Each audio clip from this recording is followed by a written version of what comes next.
The 2020s have been a decade defined by unpredictable music rollouts and eras that came and went too quickly. In this video, we look at 8 flop eras that didn't last that long in the 2020s. Post Malone. Post Malone entered 2021 at a weird time in his career. Coming off his underperforming album 12 Karat Toothache, he came back with a different sound with Austin, his first album where he played guitar on every track. Despite the heartfelt concept and creative ambition, the era lacked the explosive commercial punch Post Malone was known for. After the massive runs of beer bongs and Bentleys and Hollywood's Bleeding, his 2023 album arrived quietly, and unfortunately it stayed quiet. The singles Chemical, Morning, and Overdrive had strong emotional songwriting, but didn't land the same way his previous diamond hits like Circles and Sunflower did. Radio didn't embrace the singles, and streaming numbers were noticeably weaker than expected for an artist who previously dominated Spotify's global charts. These songs drifted in and out of public attention quickly. The shift to a more guitar-driven sound didn't match the demand for Post Malone's usual sound. The album cycle didn't receive the attention he expected, making the era feel rushed and short-lived. Post came back the next year with the huge hit I Had Some Help with Morgan Wallen, which stayed at #1 of the Billboard Hot 100 for weeks. Going into country with his next album F1 Trillion, without a major hit to anchor it, Austin slipped out of mainstream conversation within weeks of release. The era is still Post Malone's least impactful. Justin Bieber. When Justin Bieber returned with Changes in early 2020, it was positioned as his grand comeback after 5 years away from releasing full albums. The anticipation was massive. Bieber had just come off the long-lasting success of Purpose, one of the biggest pop eras of the 2010s. However, when Changes arrived, it quickly became one of the most polarizing and short-lived eras of his career. The album leaned heavily into minimalist R&B, and it was slow and intimate, a sound his pop fans were not expecting. Yummy was supposed to be the big single from the album, but Justin was criticized for being too desperate in the promotion of the song, which left a dark shadow over the album's release. Changes became one of his most hated projects ever. Songs like Intentions performed decently, but the album lacked the global multi-hit punch that had defined Bieber's previous eras. Critics hated it, calling it repetitive and boring. Even Bieber himself later implied dissatisfaction with the era, openly acknowledging that he was struggling mentally and creatively during that time. Promotional efforts fell apart almost as quickly as they began. The COVID pandemic arrived weeks after the album's release, cutting off tours and major promo opportunities. As a result, the Changes era barely lasted the first half of 2020, fading faster than any Bieber era before it. Even though he quickly regained momentum with Justice in 2021, which brought him back to the top, Changes remains his short flop era to start the decade. Travis Scott.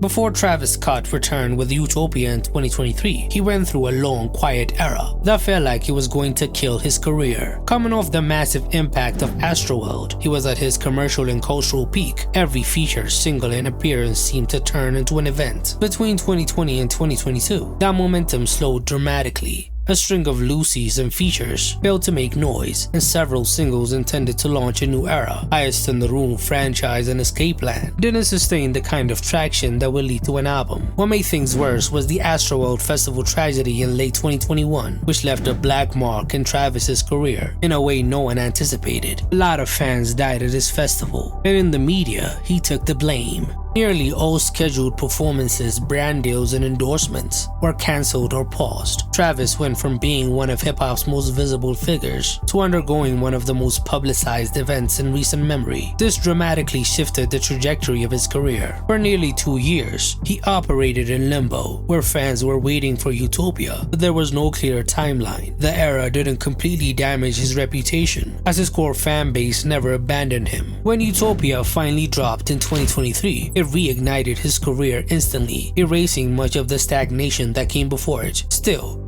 the pre-Utopia period stands as one of the most unexpected flop eras, which was born from a huge controversy. Lizzo. After the massive global success of "Cause I Love You" and hits like "Truth Hurts" and "Good as Hell," Lizzo entered 2021 with huge expectations for her next era. Fans and industry insiders expected another run of chart-topping anthems, but her 2021 rollout was unfocused and short-lived, beginning with the single "Rumors" featuring Cardi B. The song debuted on number 4 because of the anticipation, but fell off quickly, unable to sustain radio momentum or any kind of cultural impact. It was underwhelming and didn't lead to a studio album. It was clear that the public wasn't locked into Lizzo's new direction in the same way they were during her 2019 breakthrough. Part of the issue was timing. Pop music had changed after COVID, with audiences gravitating towards more indie pop and TikTok-driven micro hits rather than empowerment anthems. The landscape Lizzo dominated before the pandemic was totally different, and Rumors didn't fit the evolving sound of mainstream pop. On top of that, her public perception was changing, as everyone was getting tired of her antics. Instead of regaining her momentum, the single became more of a brief headline moment than the start of a new sustained era. It fizzled out almost instantly. No follow-up singles were released, and the rollout essentially paused until the following year, when her next album era began with "About Damn Time," which became a chart topper on the Billboard Hot 100. As a result, Lizzo's 2021 era is often seen as a commercial flop that didn't last long. Charli XCX.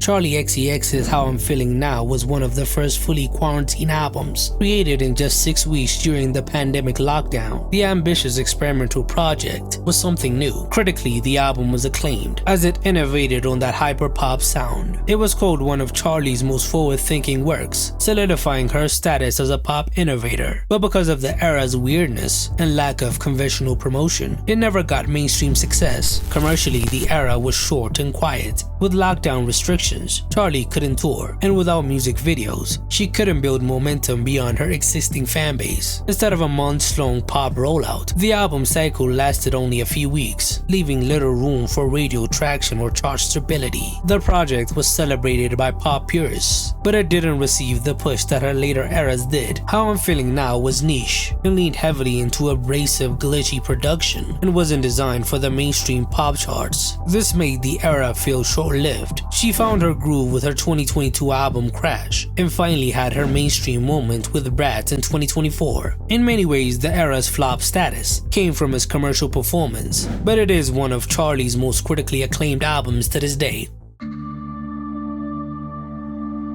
Drake.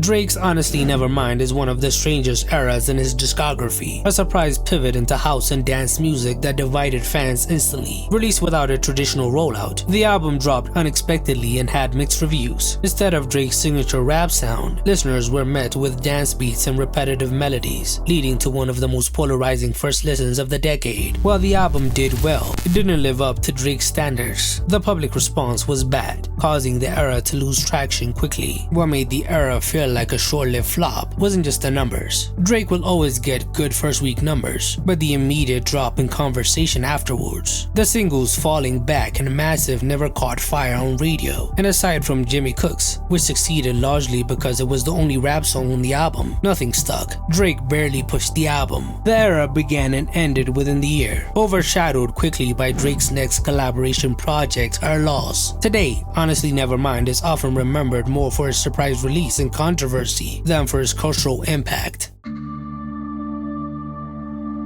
Jack Harlow.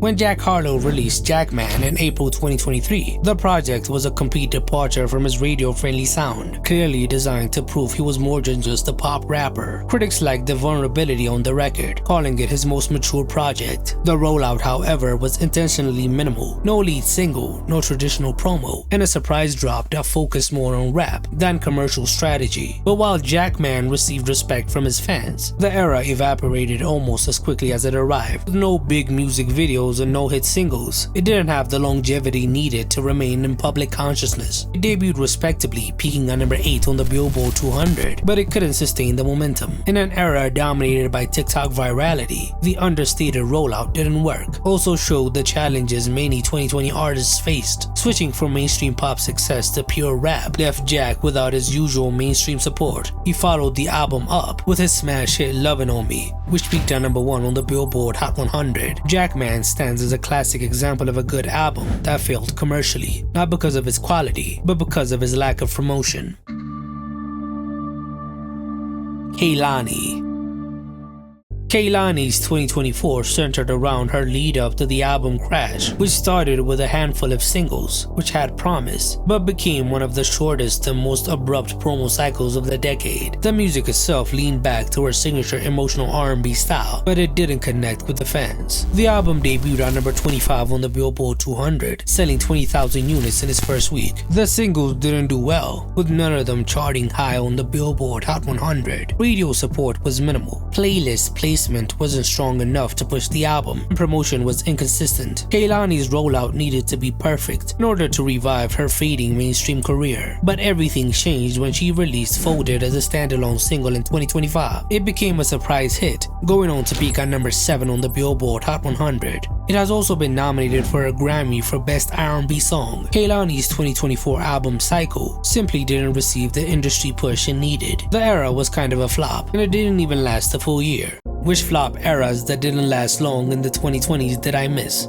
Tell me in the comments below.